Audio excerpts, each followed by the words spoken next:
SK Production, a complete entertainment channel.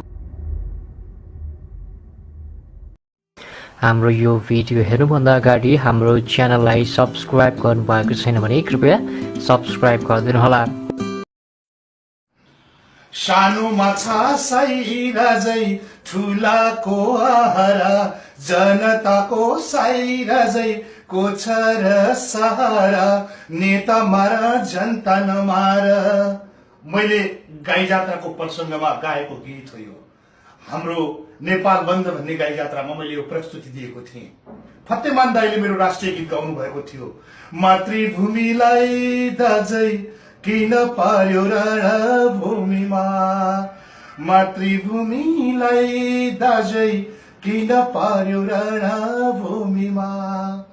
पारी वनमा न्याउली रोयो है, न्याउलीसँग देशै रोयो है।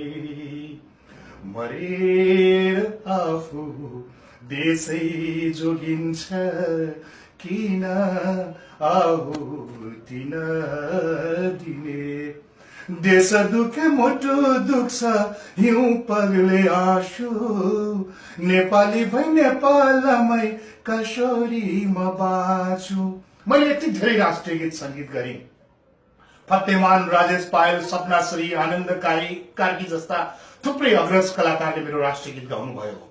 पुजारीको जुत्ता चल्छ, दुलहीको मङ्गलसूत्र, छुवाछुतको भेदभाव किन अझै समाजभित्र भन्ने मैले दलितको आवाजको पनि थुप्रै गीत गाएँ।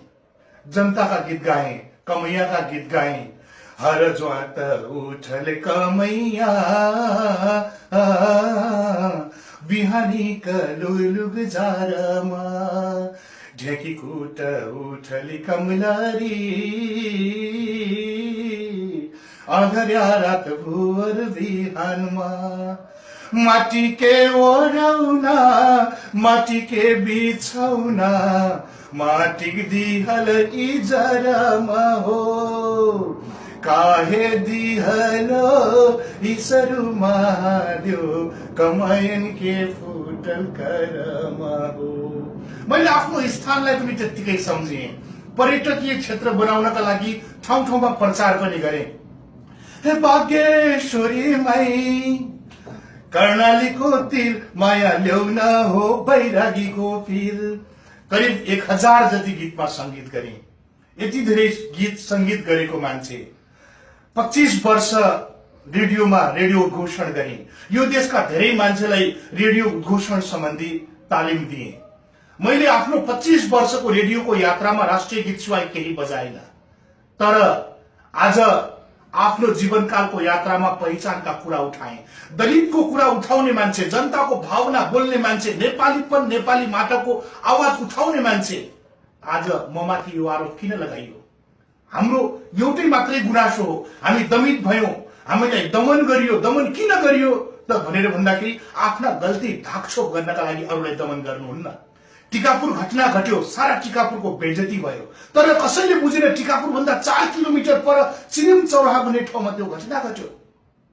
अहिले पनि गोली लागेका 200 जना जति मान्छेहरू भारतमा उपचार गराइराखेका छन्।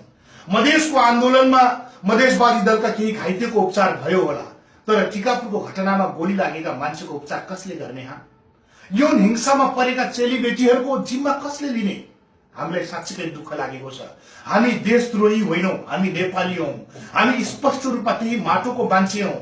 त्यो माटोको माया हामीलाई पनि छ। यत्रो वर्ष राष्ट्रिय गीत गाउने मान्छे, यति धेरै राष्ट्रिय भावना बोक्ने मान्छे, अनि त्यहीको माटोमा आफ्नो हजुरबाउको पुर्खादेखि अहिलेसम्म बसोबास गर्ने मान्छे कहीं देशद्रोही हुन्छ? बरु देशद्रोहीको बिल्ला भिराउने मान्छे आफ्नो गल्ती ढाकछोपका निमित्त हामीमाथि षड्यन्त्र गरेको तानाबाना होइन यो? पक्कै त्यस्तै लाग्छ। हो, पहिचानको आन्दोलन धेरैले गरेका छन्, गर्दैछन्, गरिरहनेछौं। तर बर्दियामा भएको रेशम चौधरी, दाङमा भएको लक्ष्मण चौधरी, काठमाडौँमा भएको धनीराम चौधरी, अनि जिल्ला प्रशासन कार्यालय प्रमुख सिडिओ साहबसँगै बसिरहेको लाहुराम चौधरीले जेल जीवनयापन किन गरिराख्नु परेको छ? किन देशद्रोहीको मुद्दा टाउकोमा थोपरिरहनु परेको छ? यो कतै न्यायोचित होइन। हामीले तपाईसँग न्याय मागेका हौं। हामी भन्छौं हामी निर्दोष छौं, तर पनि तपाईँ जबरजस्ती एकात्मक शासनपट्टि लागेर हामीलाई भन्नुहुन्छ तपाईहरू दोषी हुनुहुन्छ, जिउँदै मान्छे जलाउनु भएको छ, भाला रोप्नु भएको छ। उचित छानबिनका लागि गर्ने हाम्रो निवेदन कसले सुनिदिने? तपाईँ उचित छानबिन गर्नुहोस्, तपाईसँग त्यत्तिकै ताकत छ, क्षमता छ, उचित छानबिनमा निर्दोष देखाउनुहोस्। हामी त्यही चाहन्छौँ।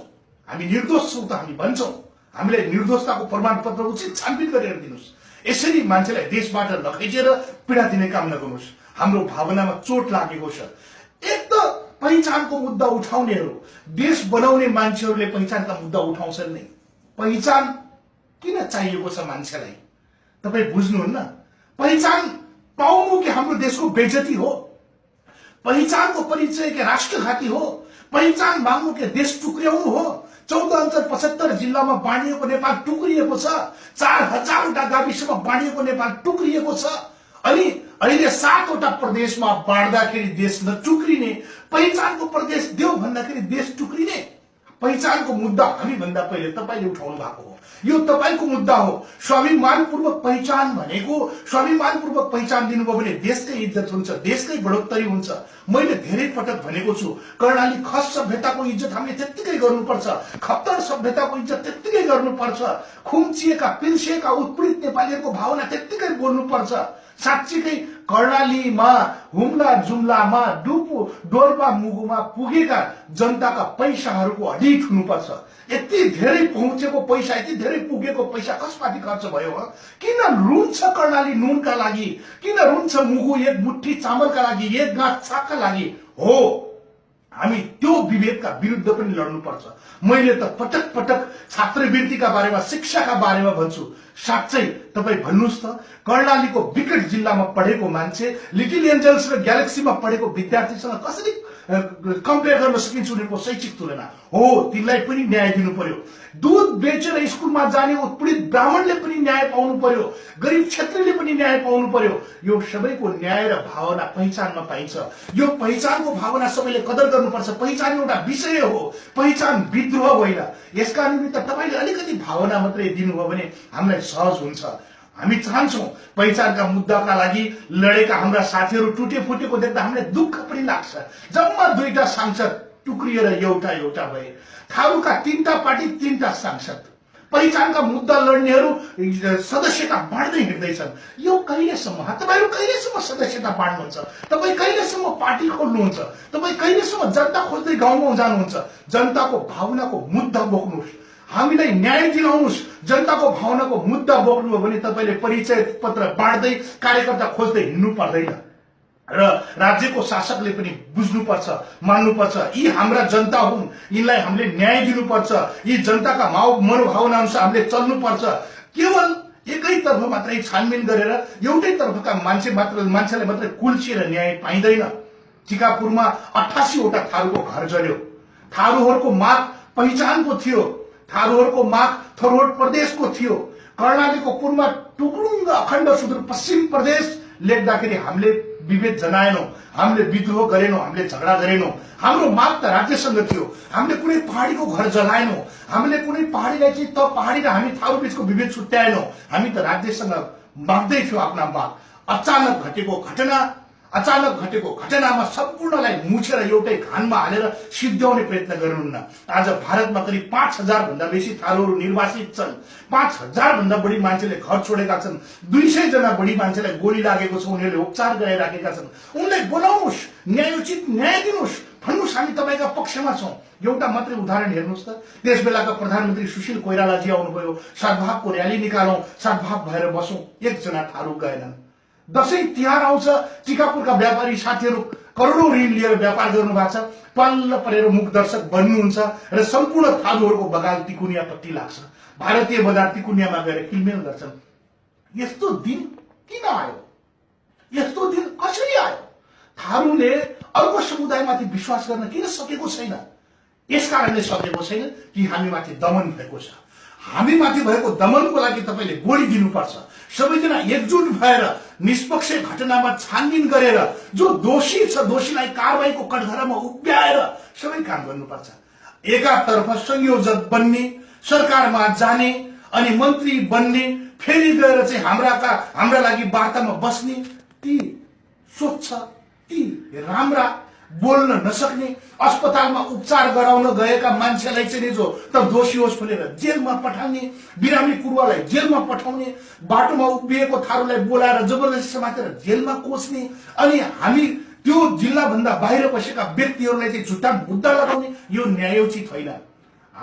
म सम्पूर्ण दर्शकवृन्दहरूलाई, सम्पूर्ण नेपाली दाजुभाइलाई अनुरोध गर्न चाहन्छु, दोषी हो भने कारबाही गर्नै पर्छ, निर्दोष हो भने तपाईले यो मान्छेहरू निर्दोष हुन् भनेर छाती ठोकेर हामीलाई भित्राउनै पर्छ, हाम्रा पक्षमा आवाज उठाइदिनै पर्छ।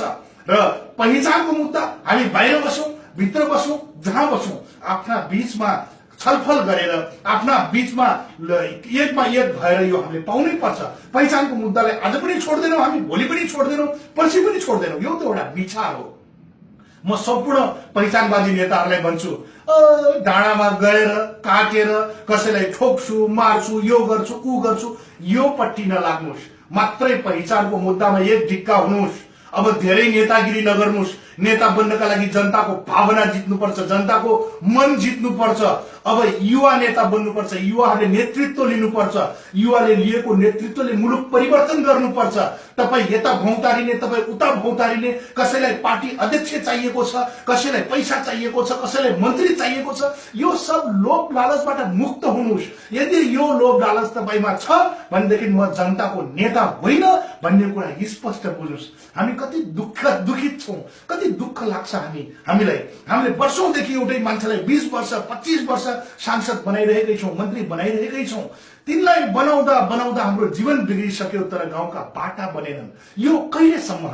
हामीले परिवर्तनको खुड्किला परिवर्तन गर्नै पर्छ, हामीले फरक बाटो अपनाउनै पर्छ। पहिचानको मुद्दाका निमित्त तपाईँ हामी एकजुट हुनै पर्छ, राज्यसँग वार्ता गर्नै पर्छ र राज्यले पनि हामीसँग वार्ता गरेर यो समस्यालाई निमट्याउन पार्नै पर्छ। राज्य र जनता लड्ने होइन, राज्य र जनताको सहमतिले देश बन्छ। देश बन्यो भने हामी समृद्ध नेपाल र नेपालीको परिकल्पना गर्छौं।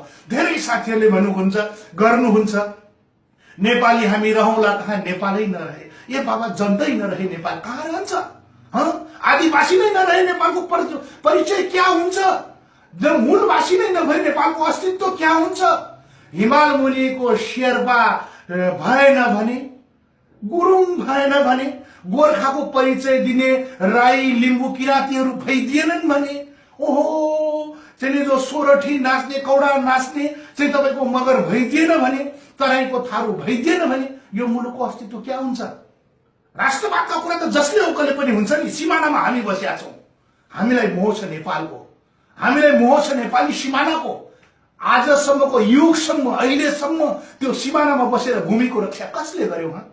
भन्न सजिलो हुन्छ, ओकल्न सजिलो हुन्छ, शासन सत्ता चलाउन सजिलो हुन्छ, तर जनतालाई गुमराहमा पारेर 21औं शताब्दीको शासन सत्ता यति सजिलै चल्न सक्दैन। म सम्पूर्ण पहिचानवादी नेताहरूलाई भन्दछु, कार्यकर्ता खोज्न बन्द गर्नुहोस्, आफूमा फुट ल्याउन होइन, एकजुट हुन सिक्नुहोस्। तपाईले टुक्र्याएको एउटा पार्टी, एक जना मान्छे एउटा राज्य मन्त्री बन्नु होला, एउटा मन्त्री बन्नु होला, यसले जनताको आकांक्षा र मनोभावनाको कदर गर्दैन। त्यसकारणले तपाईँ हामी सबैजना एकजुट भएर पहिचान स्थापित गरेर समृद्ध नेपाल बनाउनै पर्छ।